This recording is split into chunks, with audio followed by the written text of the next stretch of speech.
We started this program called MCINTYRE Business Accelerator, and we started it, I think, in the first part of 2022. In January, I believe, our first one. We felt a burning desire to help more businesses, to bring them together, and not only have a really intimate setting, but have them be able to network with each other and help each other in their business, pray over their businesses. And that's when we found this family. The Holy Spirit kind of gave me a download and said, this family needs to be highlighted just like the Ducks Dynasty family.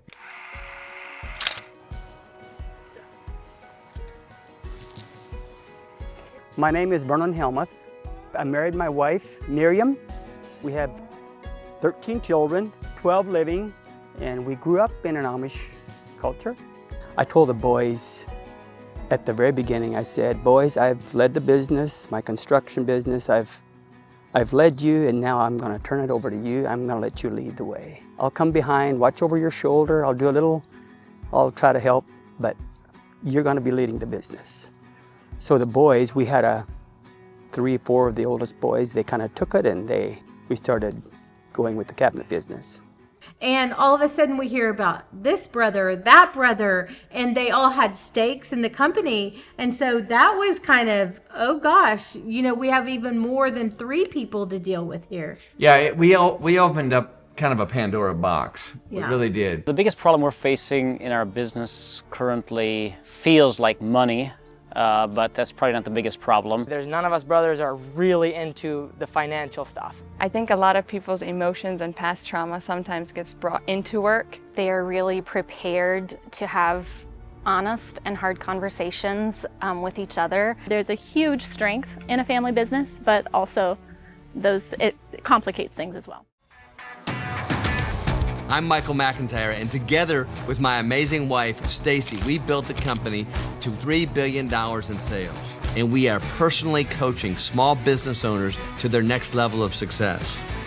We are joined by our entrepreneur daughters, Brianna and Brecca, and we are helping entrepreneurs around the country reach their dreams. So buckle up and hold on tight because we are moving fast. This is the Accelerator. We're going to beautiful, thrilling, fast-paced South Dakota.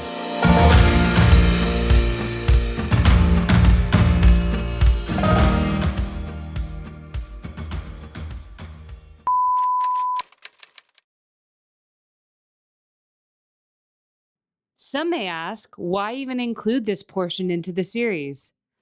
Everyone grows up in various different environments that impact their perspective, and it can dictate their present and their future. We have to acknowledge that these places were training grounds for the Helmuths. What are your training grounds? Right or wrong, they played a part in their lives, and that culture was starting to make its way into the business more than we even realized or could understand. And we needed firsthand experience to come alongside of coaching this family and business through years of coping and silencing. In this episode, you're going to see 2 cultures come together, the Hutterite community and the Amish community. And it's different. Some of you might be familiar with this, but we're going to take you behind the scenes and show you where they come from.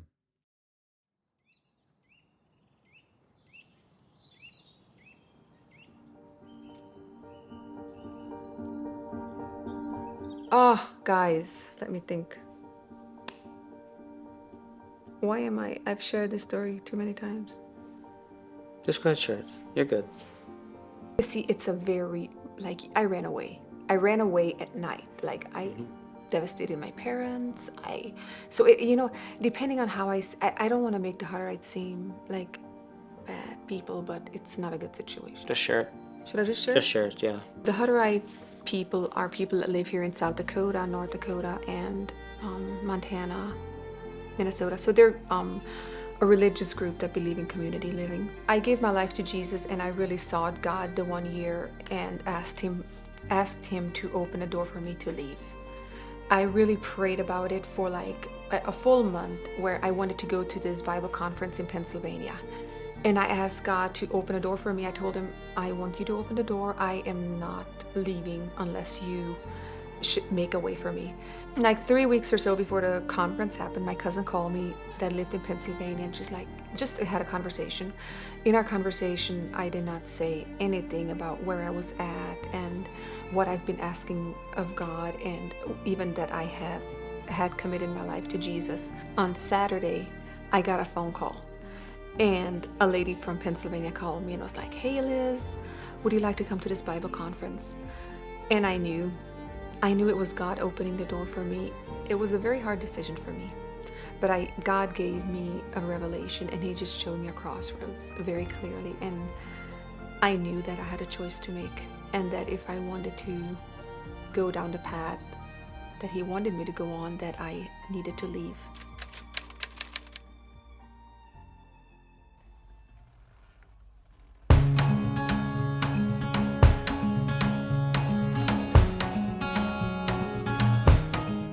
Why? Sweetheart, what in the world is going on? Stop. Do we go around this? Do you think that culvert is out or something? We better check.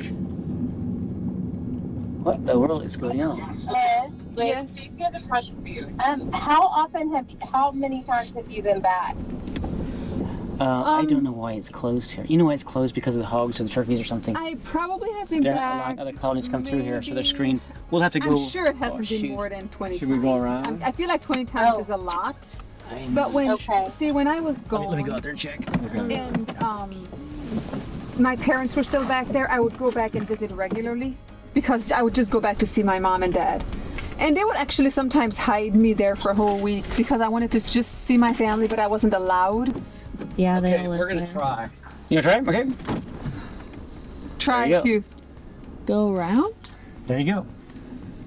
Are you serious? It'll be fine. Listen to Liz, are you serious? I mean, Should I wait? yeah, maybe. Yeah. Is this gonna be too steep? That's what I was wondering. What do you think? Sweetheart, Yeah, I think. it's over there maybe. Yeah. Cray. They're cray. I think we can go up right I love how cray these people are. Y'all, did you ever think they would be like this? No. No way. I don't think we would ever be going. Oh my god. Of course, we have a right to. Jesus. Oh no. I think we can go up right here. What do you think? I think for sure they're in the end. Down at the end?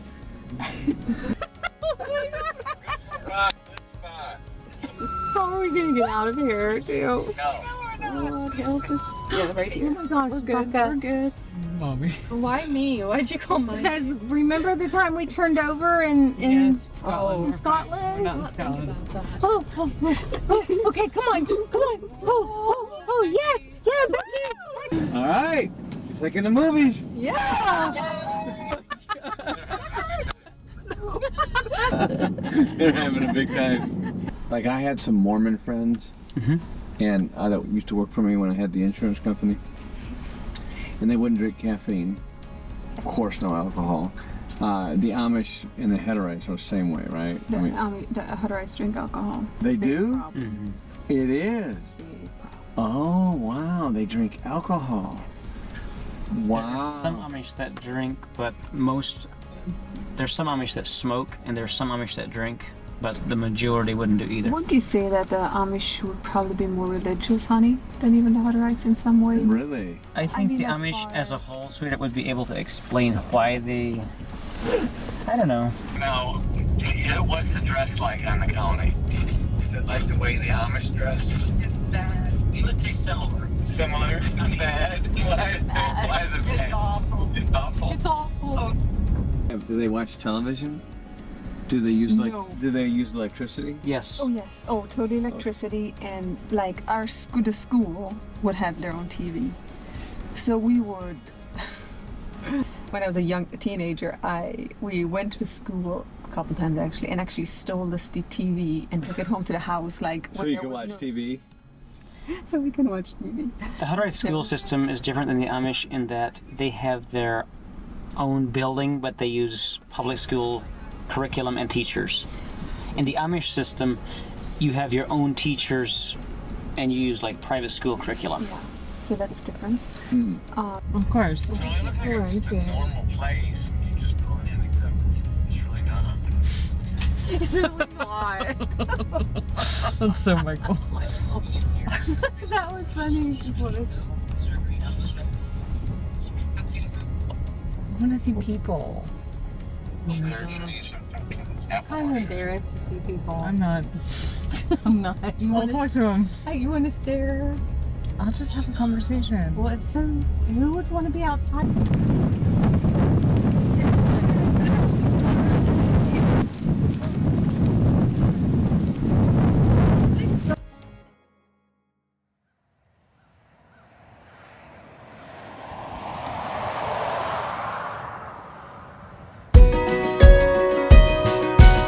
So how long would this food last if you couldn't make any more? Would that last a year? A year? Wow, a year supply. Some of it was there. There's a little extra Yeah.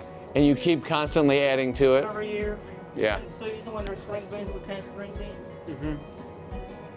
Do you ever do you can jelly or jam? Yeah. We freeze it. You freeze it? Anymore. We used to can for bake sale to sell, but for our own use, we freeze it. And ice cream. We use Do you freeze any Egg McMuffins? Yeah. That's a tumbler. You want to do chickens, like you can put 80 chickens in here and tumble them with a brine, and you can smoke them the same day. The chickens don't have a chance in this place, do they? Whatever. Or pork. Hello. Hi. Are you here to help? Yes. Yes, of course we're here to help. Absolutely. We'll help you eat. What are you having for lunch? This is for supper. Oh, this is for supper.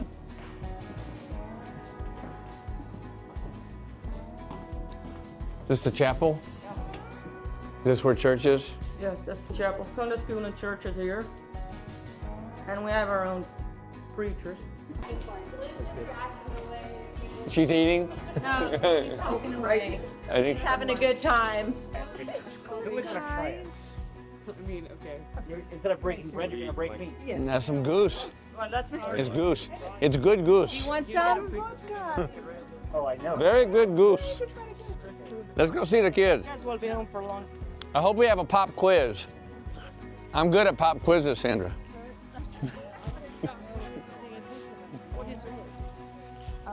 Where's the bathroom?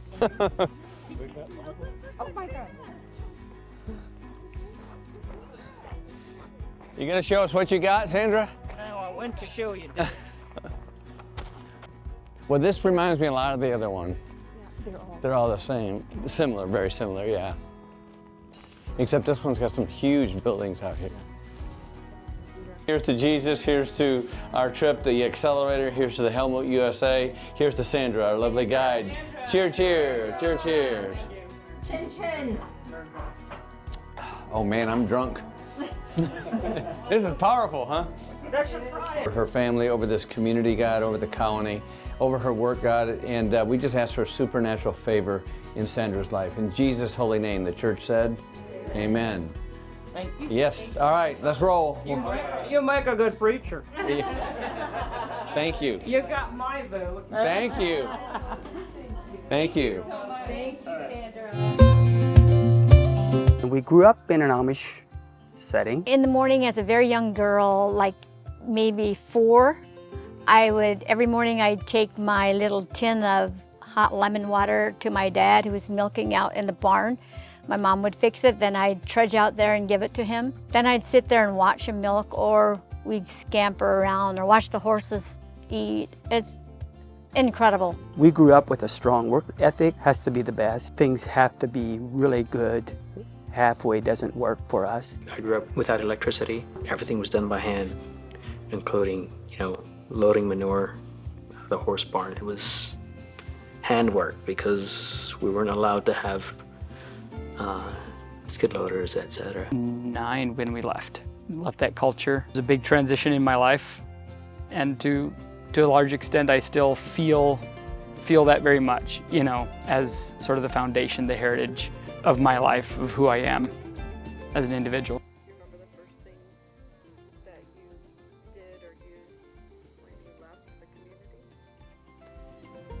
So being 9, I was very young when we left. I remember one of the first things, obviously, was a vehicle. We bought a very old Plymouth Horizon car that we learned to drive on.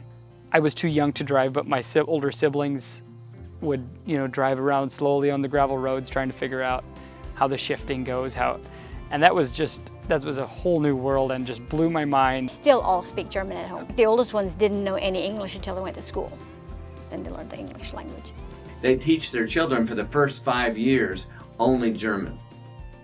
And so that's why they all have this accent, and they've never been to Germany, man. And they've never been out of the country. So did you find that interesting? I think if you look at the German heritage of the colonies, heritage is really indicative of how people operate. One, you have the excellence that, they come in, they know how to operate so efficiently, so spot on with everything. And then but also the emotional background. Right. Very German in a way. And I'm not throwing the Germans under the bus, but this is just kind of what you experience with these people. For me personally, there was actually probably one of the things that I would say is actually not a positive emotionally that affected why I was driven is I was not, because of our culture, we were not affirmed, verbally affirmed. We were not affirmed, we did not have physical touch, hugging, that kind of thing that was kind of taboo, unless you're a very small child. I really missed those. And I wasn't sure, I never felt my parents hated me, but I wasn't sure that they actually loved me or like they were proud of me because I didn't get those were like my primary modes of communicating love, and I didn't receive that because of cultural taboos. That translated into a drive to perform and prove myself. I'm worth being loved. Like I said, I don't consider that a positive thing in itself. In our culture where I grew up, we were taught to just cope, and we did not look out to see what is our problem. What do I need to do to fix this? So, in short, try to make it very brief, we just tried to cope. And as you could hear, we've had trauma in some ways that we needed to be able to release and to go on. What the Hutterites add to the community is a blessing. Yeah, they have some very good values. Yes. I mean, good work ethic, and they've got some very good, even certain family values that they lift up that I think are great. I mean, we all have needs and issues. And you were part of a unit. You grew up in a community, and you weren't. It wasn't about me as an individual growing up. It was about the greater whole, and I think that's a very healthy thing that I've gotten. Maybe there's definitely a healthy balance. You are important. You're, as an individual before God, you're valued, you're cherished, those things are important, but it's also important for me to understand I'm a small piece in the big picture. And I think that's one of the big values that I learned growing up in a large family, as well as in the Amish community. You were part of that community. You weren't this lone person that was all important. It wasn't, the world didn't revolve around me.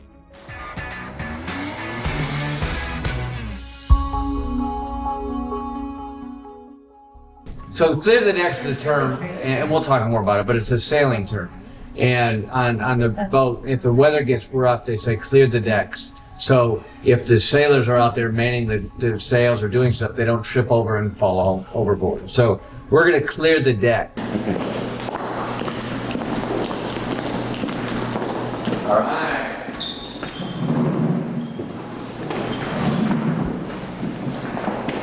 All right, welcome. Look at you guys, looking good. Everybody feeling good? Yes. Yes? All right. So, Stacy and I are really honored to be